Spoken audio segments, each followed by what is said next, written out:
Hola, soy Virginio Gallardo, consultor y socio de Humannova. Hoy vamos a hablar de una gran pregunta que muchos nos estamos haciendo. ¿La IA va a generar más estrés o puede generar bienestar organizativo? Se habla mucho de la ansiedad por la pérdida de trabajo y por otras cuestiones como quedarse fuera, la dificultad de coger nuevas habilidades.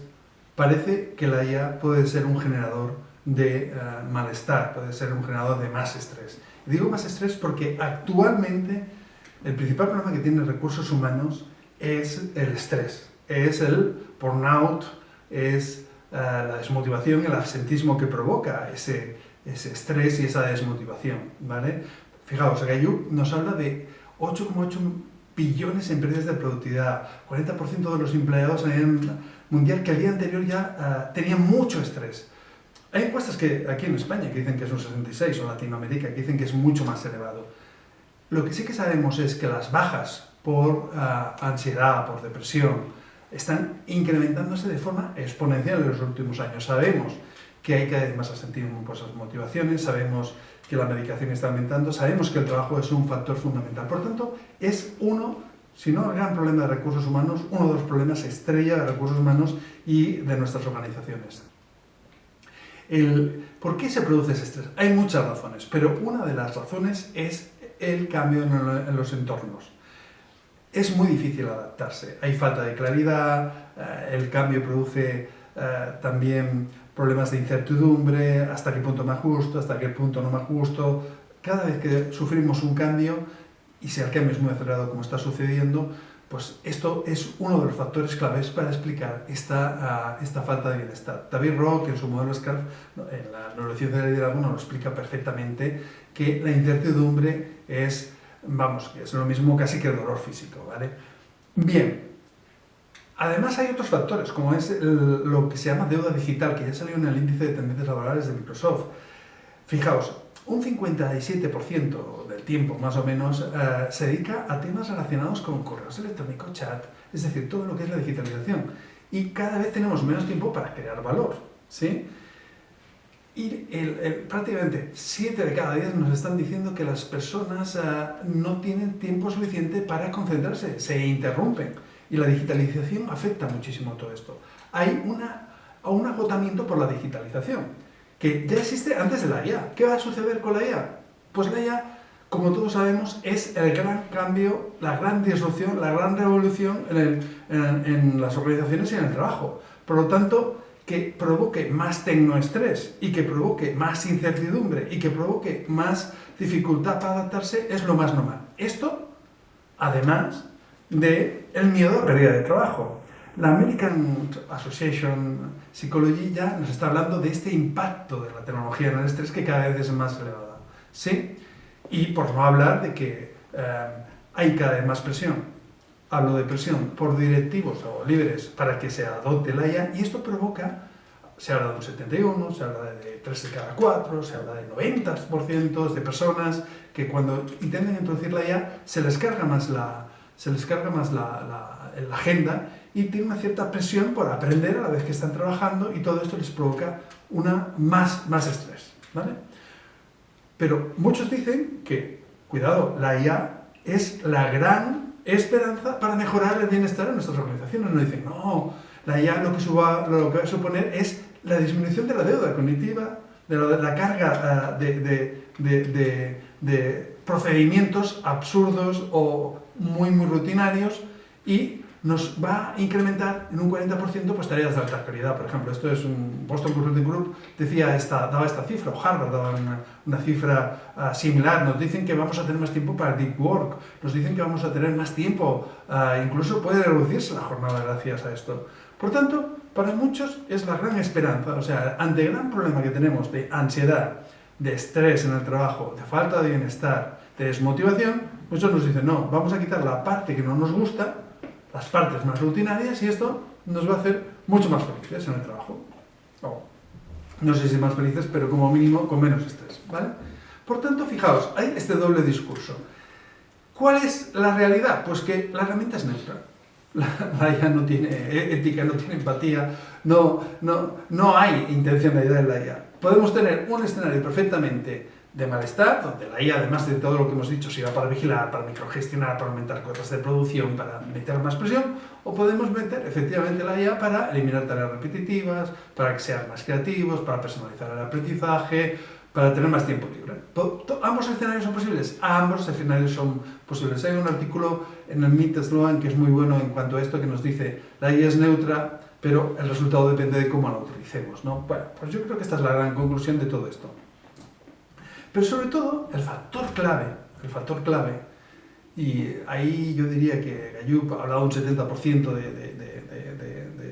de la importancia del factor, es el liderazgo, ¿vale?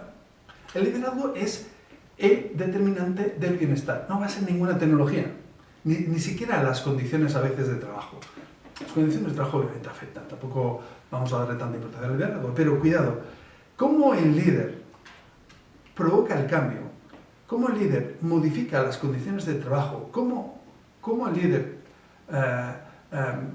nos introduce nuevos algoritmos, eso es lo que nos cambia nuestro sentimiento a la hora de trabajar. Por tanto, buena parte de estas cosas de que hemos hablado, de estos dos posibles escenarios, dependerán del líder. Dependerán, obviamente, el líder entendido pues también como el liderazgo dentro de la empresa, porque no solo depende del líder concreto que tengas encima, sino que usted a veces pues, recibe también consignas. Por tanto, si hay un liderazgo eficaz para el bienestar, si hay gestión del cambio, si hay innovación de una forma ordenada que ayuda a las personas a hacer cambios progresivos, todo este tipo de cosas da seguridad psicológica, todo este tipo de cosas permite tener más certidumbre, reduce el miedo, las habilidades te mejoran. Las habilidades son muy importantes, porque mejorar tus habilidades es el gran antídoto ante el miedo y ante la ansiedad. Porque si tú crees que estás preparado, si tú crees que estás formado, si tú crees que eres bueno en todo este tipo de temas, cuidado porque de alguna forma todo esto disminuye el estrés. Y luego pasa otra cosa. Si hay una revolución, como parece que va a haber en puestos de trabajo, si va a haber las tasas de reskilling que nos habla el World Economic Forum, si va a haber skills masivos, si va a haber cambios de tareas y todo esto, ahí el aprendizaje ya diríamos que es la variable número uno que tiene que ser liderada desde flujo de trabajo, no concursos, sino tiene que ser gestionada por el propio líder, ¿vale? Por tanto, fijaos, el líder es es lo que puede convertir esa amenaza o ese problema en un superpoder, ¿sí? La IA puede constituir, si lo hacemos bien, efectivamente puede dar ese escenario más de bienestar. No todo depende del líder, hay ciertas cosas que obviamente pues, no dependerán de él, pero digamos que es la variable básica cuando hablamos de bienestar psicológico. Pero en los que somos expertos, yo soy experto en procesos de cambio, como sabéis, llevo 30 años en este tema, y dices, ¿y qué hace un experto en gestión del cambio? Pues hace una gestión emocional del cambio, ¿sí?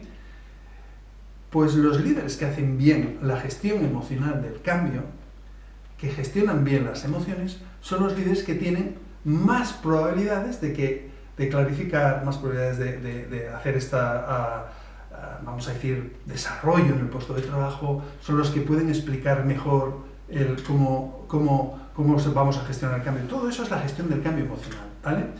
Y este tipo de líderes se preocupa mucho de las bases de la motivación. ¿Qué es lo que mueve a las personas en el proceso de cambio? ¿Qué es lo que les resulta más beneficioso para reducir el tiempo en el cual aprenden una tarea? Bueno, todo ese tipo de cosas es lo que hacen, vamos a decirlo así, los buenos líderes, ¿vale? Además lo relacionan con el propósito, saben cómo crear un desarrollo continuo. Todo este tipo de temas, digamos, son la clave de ese líder que transforma bien las organizaciones. Por tanto, si tuviéramos que hablar de una gran variable, dentro de la gran variable, es decir, si hemos dicho, la gran variable del bienestar es el cambio, el cambio bien gestionado. Pues dentro del cambio bien gestionado, la gran variable, hay muchas otras, sería la gestión emocional. El líder no está tanto en estos casos para dirigir, como para desbloquear y para estar al servicio, para escuchar, para eliminar barreras que supone el cambio. Pero claro, para hacer esto, lo que sí que hay que tener claro es uno se tiene que poner ante el espejo y lo que no puede, si estás muy estresado, olvídate de gestionar bien las emociones de otros, si no puedes gestionar las tuyas. Por tanto, lo primero, cuando hablamos de la gestión emocional, y esto ya lo decía el Viaztis y en el liderazgo resonante, pues lo primero que uno tiene que, y el Coleman y muchos, esto es la base del liderazgo emocional, pues la base es, primero gestiónate tú, porque si no, es un prerequisito, si no, no puedes gestionar a los otros.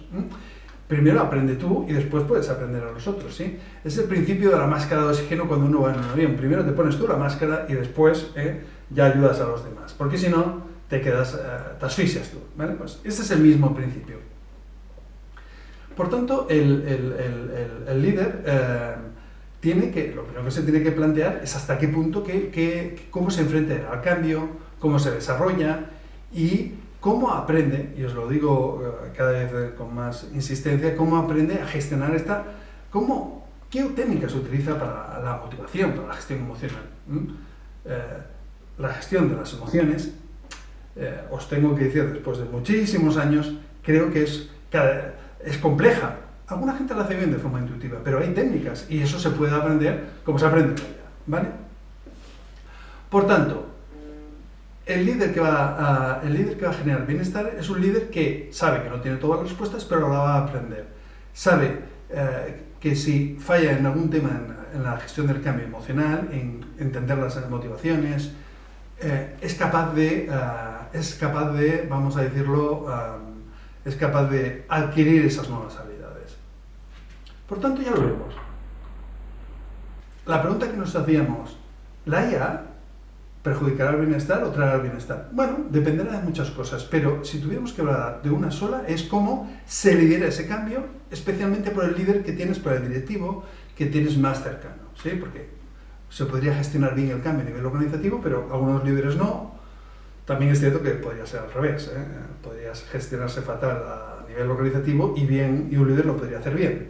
Habitualmente estas cosas suelen estar en consonancia. Por tanto, habrá bienestar sostenible si hay liderazgo. Un liderazgo muy basado en las emociones. Si no, pues probablemente lo que hará la inteligencia artificial es exagerar más esta tendencia que es impresionante de más estrés, más burnout, más bajas, más desmotivación. ¿Cuál es la conclusión? La conclusión es la inteligencia artificial nos obliga a ser más humanos. Nos obliga a que pensemos mucho más en las emociones de las personas. El bienestar y la eficiencia no vendrá de la IA solo, vendrá de líderes que sepan gestionar no solo los conocimientos, sino el corazón de sus equipos. ¿Qué podéis hacer? Bueno, pues hay que hacer dos cosas básicamente. Primera cosa, aprender habilidades digitales desde un punto de vista no tanto entender el proceso total, sino saber qué es lo que tu equipo necesita y lo que tú necesitas. Segundo, profundizar en todos los aspectos emocionales de la gestión de equipos. Para eso, si queréis, os propongo, con la Universidad Autónoma, por ejemplo, estamos haciendo este proceso de repensar en esta nueva era cómo los líderes pueden gestionar las emociones. Por ejemplo, esto es uno de los ejemplos, sino apuntaros a cualquier otro curso, tanto de digitalización como de una digitalización desde la perspectiva de un líder, como de gestión emocional. Estas son las dos grandes cosas que os recomiendo que os pongáis, y de eso dependerá el bienestar de las organizaciones.